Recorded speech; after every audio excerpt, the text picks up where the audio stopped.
What's up, guys? Today I'm going to be talking about leveraging key habits. So, the idea of key habits is it's pretty basic. You'll just have some habits which form the majority of your kind of well-being and productivity in the day. Like these are just the most important habits for you to feel your best. And for me, I'm actually not that good at doing or maintaining habits. And generally, I care about habits a lot, but I'm really bad at being consistent because what will happen is I'll usually have kind of either kind of lose interest in that habit and find something else to do.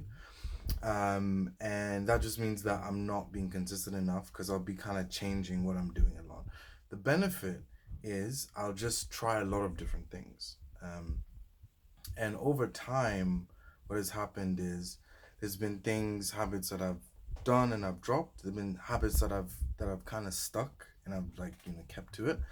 And I've kind of realized that I personally have a couple of key habits which really do affect me a lot, right? And I used to not really know, I because it'd be more from an objective standpoint. I would pick what the key habits are. Like everyone says, you should be exercising every day. So that seems like a good key habit. So that you focus on exercise, your health is important, and exercise. I think other than meditation, exercise is one of the only things that pretty much improves the condition of like across all kind of physical conditions or mental health conditions and things like that. It's very universal in how good it is for you. So that seems like a great key habit, right? But for some people this may be the case, but for me, it wasn't. I've realized that that's not one of my personal key habits, and for me, it's three things. Waking up early affects me a lot. I don't know why. I mean, I kind of know why, chronotypes and things like that. I've done a video on it already, but it affects me more than I expected. Meditating too. That one isn't. It's not even necessarily because meditating is really important, but it's not just the meditating. What comes with meditating, improved focus, you're centered, and grounded, and all those things. But it's not just that. And then the third thing is having a protein rich breakfast. And that one's just my biology. Just I am kind of an anxious person, and having a very rich protein and fat as well. Fat's really good. It's good for kind of having not having a less overactive nervous system because you're gonna. I think it's mainly your metabolism kind of goes out of whack when you're really anxious on a regular basis. So it really messes up with the insulin as well. So having something to kind of stabilize you is good. So I kind of understand that.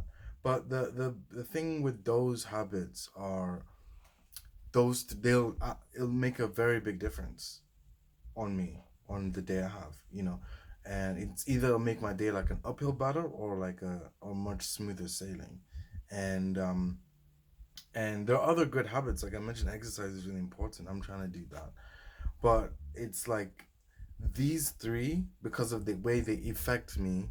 They should be non-negotiables, and I'm not even that good at doing all of them.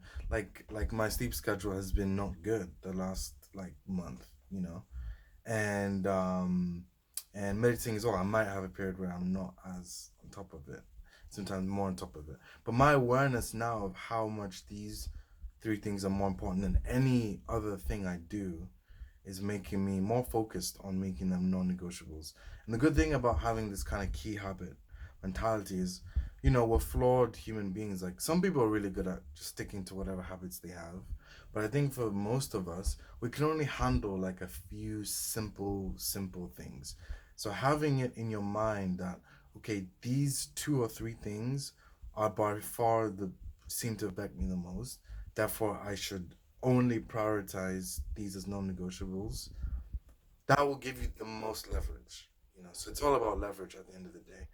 And I think the tricky thing is knowing what your key habits are. Because I didn't really know. Because like I said, I was always doing it in more of an objective sense. But it's more recently where I'm like, damn, my performance Compared to all other habits, it's these three. So you do have to kind of just try things. You have to allow yourself to be rubbish at doing some habits, do things on and off. And from there, you'll see, like, oh, I'm really influenced because of this, and this doesn't influence me. So, yeah, it's just a trial and error, and then just coming to an understanding of, like, what just seems to work best for you. So, that's key habits.